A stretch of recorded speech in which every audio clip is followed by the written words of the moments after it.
Singela homenagem a Cannondale, e que nos deixou hoje o fundador da marca, Joe Montgomery, faleceu hoje aos 86 anos de idade. Acabei de ver uma foto dele aqui, essa foto, entrando na fábrica no ano de 1998. Esse livro aqui, o Henrique Avancini me mandou quando ele foi lançado pela Cannondale. Tem aqui todas as bikes, tecnologias, muita história, muito atleta. Tem o Henrique Avancini aqui nesse livro. Tem o... como é que ele chama? Tinker Juarez, já veio competir aqui no Brasil. Vi ele uma das vezes que ele veio. Tive o prazer de conhecê-lo. Duas vezes eu tive com ele aqui no Brasil. Ele é muito fã do 12 Horas de Mountain Bike, que acontece em São Paulo. Pô, fica aí nossa homenagem, né, pro Joe, que nos deixou hoje, e deixou um legado muito bonito para o mundo da bicicleta, né? Nossos pêsames à família, aos amigos e à marca, e também, né, os parabéns aí a esse ser humano que deixou um legado tão bonito. Vamos para um giro de notícia de muitas coisas que aconteceram. Geralmente nesse início do ano, fim de ano, não acontece nada, mas a gente está com a temporada de cyclocross pegando fogo e estamos também com a troca dos atletas, das equipes aí também, digamos, em um ano atípico, né? O que a gente poderia começar falando assim, antes de falar do cyclocross? Tivemos hoje também a notícia da aposentadoria do Simon Yates. Então, assim, você vê por que é estranho, né? Você chega lá no Instagram dele e você vê que ele fez toda uma carta, né? Vamos ler essa carta aqui? Queridos, né? Dear all, acho que a tradução seria mais ou menos essa. Tomei a decisão de me aposentar do ciclismo profissional. Isso talvez seja uma surpresa para muitos, mas não é uma decisão que eu tomei assim de repente. Eu venho pensando nisso há muito tempo atrás e agora eu sinto que isso soa bem para o momento de dar espaço, né, no esporte. O ciclismo foi parte da minha vida. Ele até deixa depois uma foto dele criança, né, com roupa de bike. Ciclismo faz parte da minha vida há tanto tempo que eu nem consigo lembrar. From racing in the track, desde competições de pista no velódromo de Manchester, até as competições, até vencer as grandes competições por etapa, ou seja, acho que ele está falando das grandes voltas, e representar meu país nos Jogos Olímpicos. It has shaped ou seja, moldou cada capítulo da minha vida. Estou muito orgulhoso. Enfim, ele agradece todo mundo, agradece a família, agradece o time, agradece todos que fizeram parte disso e anuncia a sua aposentadoria, né? Obrigado pela jornada, Simon Yates. Enfim, ele não fala assim um problema exatamente e é diferente do Nino Schurter, que a gente vê que parou de ganhar corridas, começou já, né, a certa idade em que não se performa mais como performou durante tantos anos e realmente estava na hora de aposentar. Torna-se extremamente diferente a comparação porque o Simon Yates venceu o Giro de Itália de 2025, né?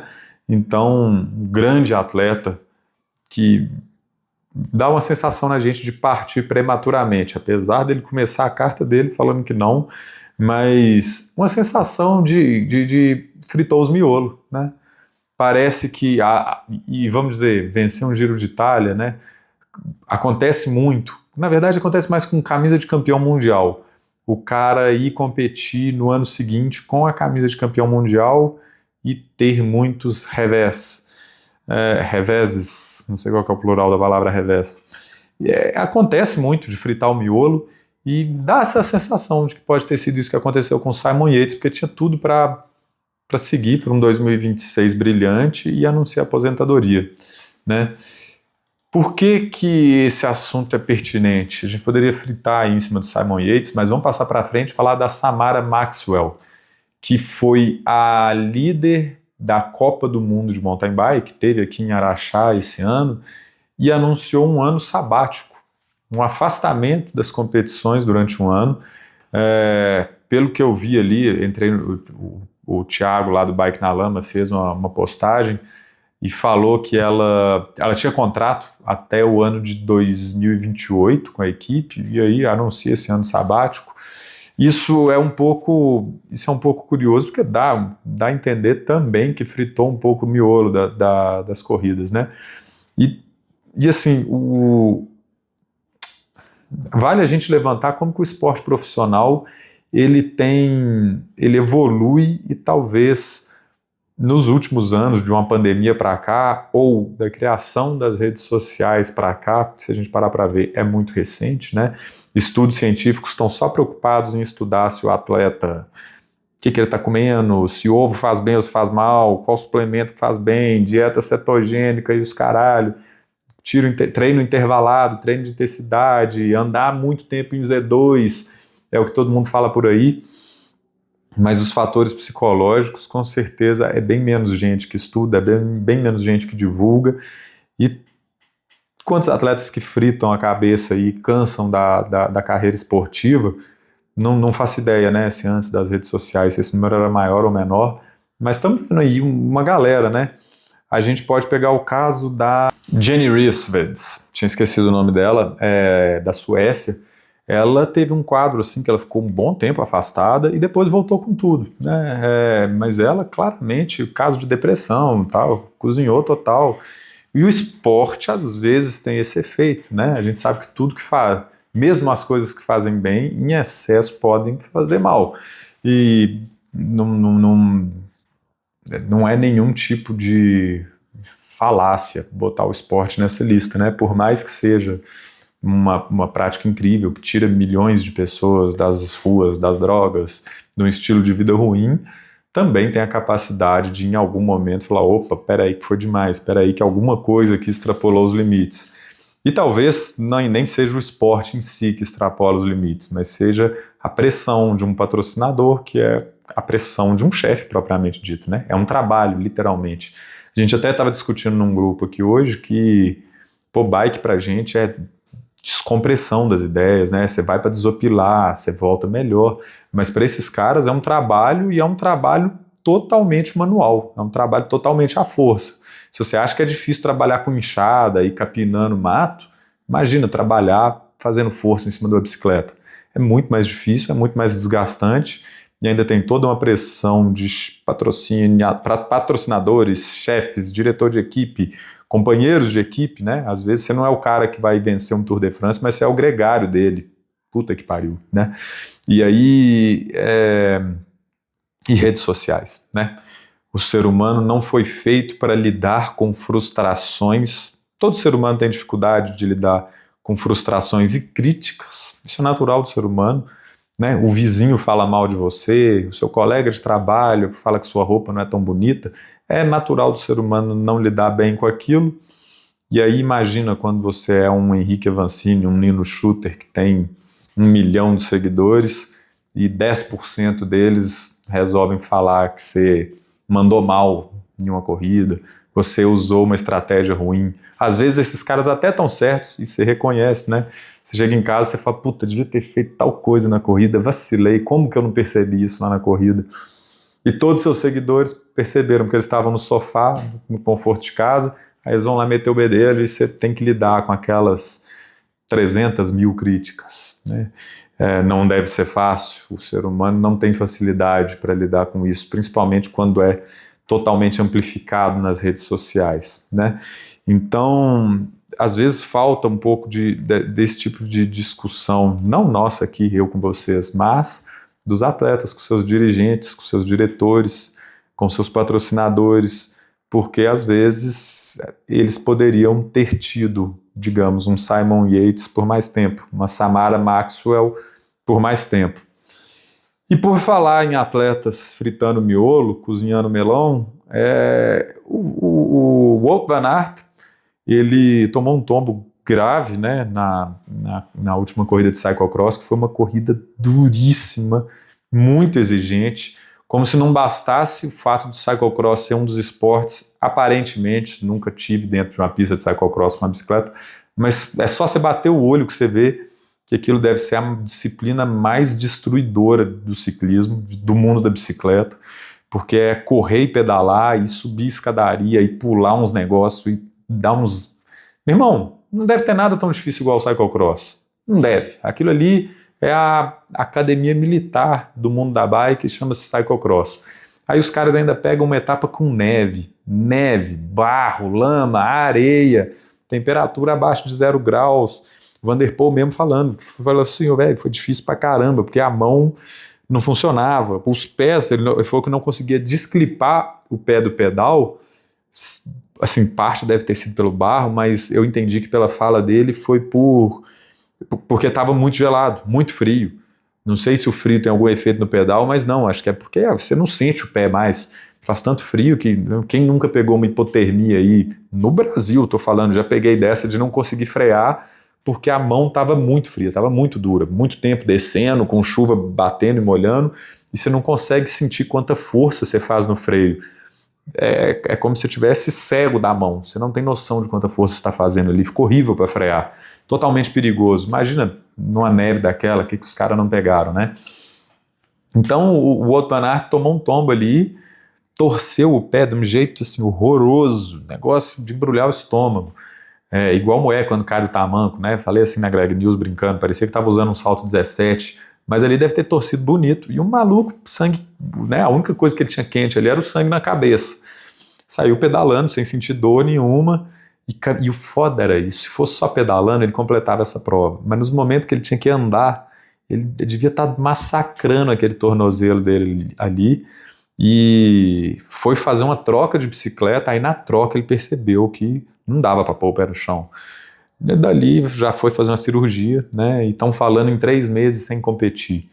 Vamos ver como é que passa, se realmente vai ser 3 meses, porque esses atletas profissionais, eles não só têm uma capacidade muito maior do que a nossa de pedalar, de performar, mas também de recuperar lesões. É incrível como que fratura esses caras. Não me perguntem se isso tem alguma coisa a ver com doping, não sei, mas eles recuperam muito melhor que a gente. O que a gente demora 1 ano de fisioterapia, eles em 1 semana estão lá em cima da bicicleta de novo. E não estou querendo dizer que você que se machucou deva tentar reduzir esse período. Pelo amor de Deus, não sejam idiotas. Alguma tecnologia do esporte, de médicos, e os caras deitam e acordam com o médico avaliando como é que está a lesão deles, né? Então, se você acha que é simplesmente desobedecer o médico e se sentir orgulhoso, eu não tenho nada a ver com esse tipo de pensamento. Não foi isso que eu falei. Tá, chega de notícia difícil, gente morrendo, gente fritando os miolos, tomando tombo. Vamos falar de coisa boa, mas que também vai ter um cantinho nem tão bom assim. A Scott, pela primeira vez em muitos anos, não sei quando foi a última vez que ela teve uma equipe completa igual a esse ano, né? Ela tinha atletas isolados ali, a Isabela e tal, mas uma equipe completa, fechada, patrocinando uma equipe assim igual a esse ano, fazia muito tempo. E agora teremos aí 4 importantíssimos atletas andando de Scott. É a equipe Scott Vultro Free Force Team. Tá? Então participam aí dessa equipe atleta júnior Vinícius da Costa, conheço esse moleque, já vi ele pedalando. Elite masculina, senhor Nicolas Machado, que vocês conhecem muito bem. Nicolas está com 28 anos. Temos Mário Couto, também elite masculina, com 27 anos. E Gabriela Ferola, que mora aqui a, sei lá, 1 quilômetro da minha casa. Conheço o pai dela de muitos anos atrás. Ela está com 20 anos, é sub-23 feminina. Gabriela sai do time da Trek para vir compor o time da Scott. Nicolas sai do time da Sense. Mário Couto sai do time da Corratec. Isso, Corratec, que o Mário Couto sai. O Vinícius, acredito que ele não tinha um time. E tem um outro ponto importantíssimo aqui. O Leozinho de Castro, ele também compõe esse time, mas mais ou menos, porque ele não vai estar no Brasil aí durante esse ano.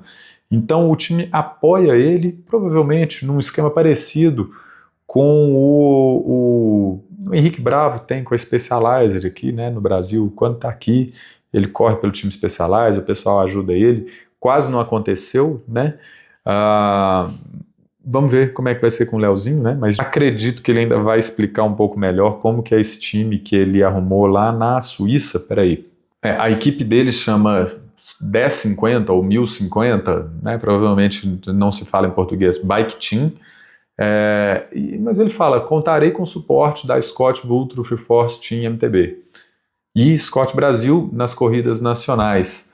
Bom, talvez nas corridas internacionais ele não esteja de Scott, a equipe talvez corra com outra bicicleta, vamos ver. E acho interessante, tá, que a gente tenha times como esse da Scott que topam fazer uma jogada desse com um grandíssimo atleta igual o Leozinho, né?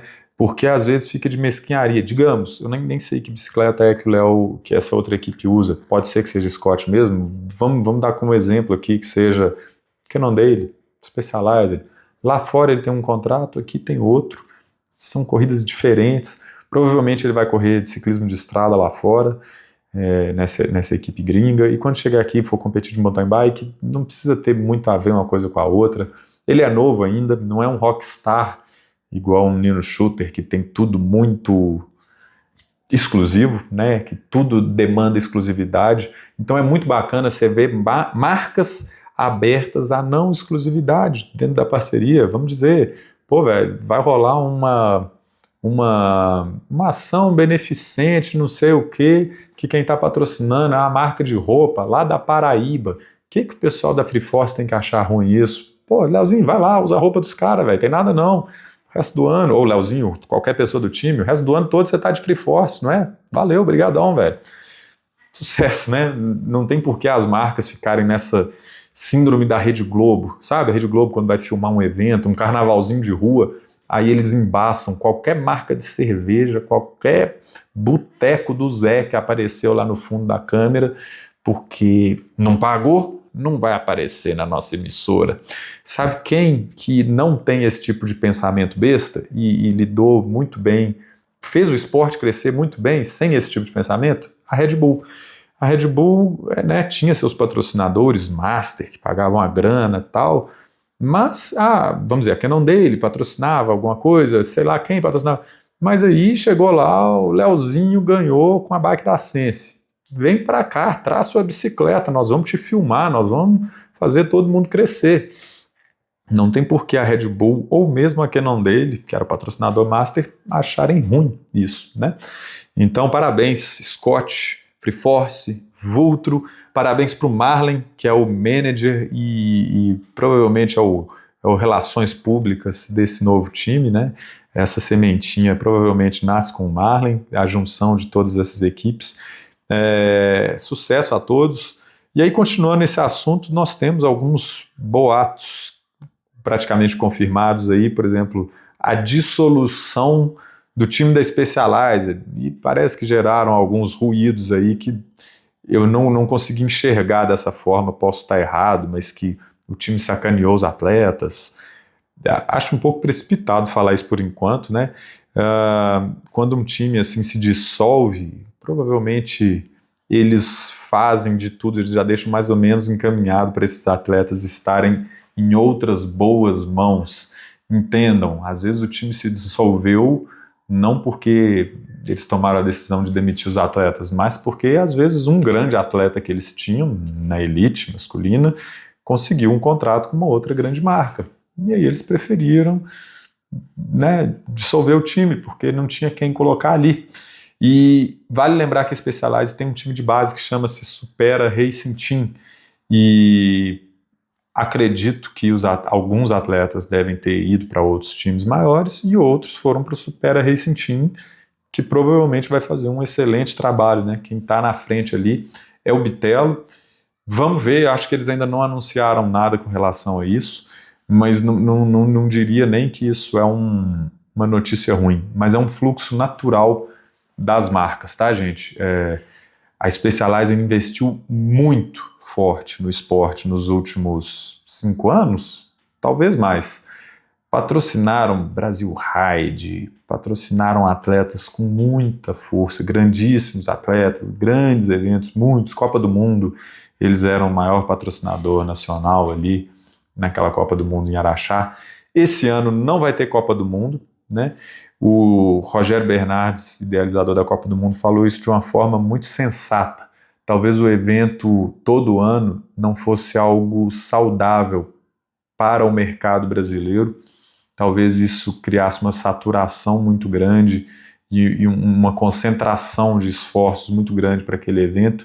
Então, o tamanho ainda do nosso mercado talvez ele pede que a Copa do Mundo aconteça de 2 em 2 anos.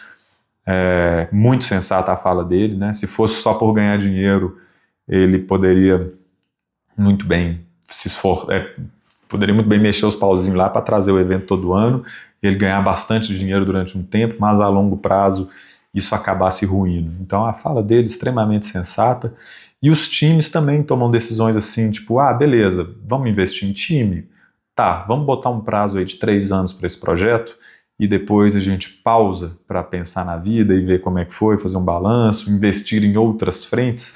Assim foi a Michelin quando investiu na CMTB.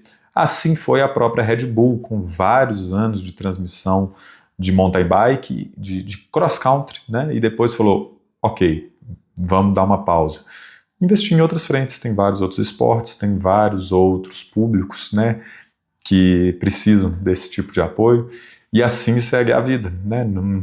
E muito legal ver que a Scott, depois de um hiato muito grande, depois de uma ausência aí nas equipes, voltou, né? Tomou essa decisão. Acho que eles estão até um pouco na contramão. Muitos times tirando o pé, você vê, Specialized ainda não anunciou os atletas que vão preencher ali a vaga do Leozinho e do Nicolas. Permanece o Rubinho, tudo indica que eles renovaram o contrato, mas não falaram de novos atletas, então talvez não exista ali mais um time da Sense.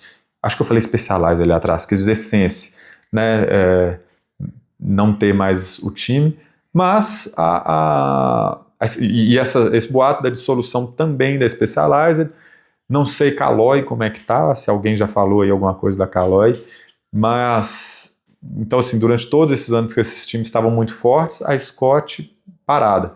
Vamos ver agora, e isso parece fazer sentido porque durante muitos anos eles tiveram de forma global um investimento muito grande em Nino Shooter. É um projeto muito caro, é um projeto que dá um retorno global, né? Então assim, durante muitos anos Scott Brasil, Scott Uruguai, Scott Portugal não precisavam muito se movimentar, mas agora a coisa muda, né? Então, assim, parabéns demais para Scott pelo time novo, torço por todos, contem comigo, né? Eu sou Scott desde criancinha, essas duas bicicletas aqui são Scott, né? Tenho algumas raridades aqui em casa, a pretinha Aro 26. Tô devendo para vocês um review dessa bike pretinha, né? Ela é ano 2008, se não me engano. E eu tenho uma Scott lá na casa do meu pai, que é 2001. É uma Scott Tampico, 2000 ou 2001. Freio V-brake, Aro 26, obviamente. Acho que nem existiam bikes de carbono nessa época. Se existiam, engatinhavam, né? Ainda não era uma coisa acessível ao público. Essa aqui também já não é uma bicicleta muito atual, né? Ela é 2017. Depois a gente pode falar disso. E a Speed aqui no fundo também é Scott, tá? É uma Edict. Ela é ano 2018. E duas Senses aí, duas mountain bikes da Sense. Minha Univox não tá aqui hoje, eu emprestei ela para duzentão, mas minha Univox logo chega. Podia fazer um review de todas as bikes, né? Assim, desse jeito, mostrando todas as bikes que eu tenho. Fica só para vocês que assistiram esse giro de notícias até o final, que, por sinal, são pouquíssimas pessoas que chegam nisso. Valeu demais, turma. Quem chegou, manda um oi. Fala assim, eu vi. Só coloca assim, eu vi. Valeu, turma. Abração.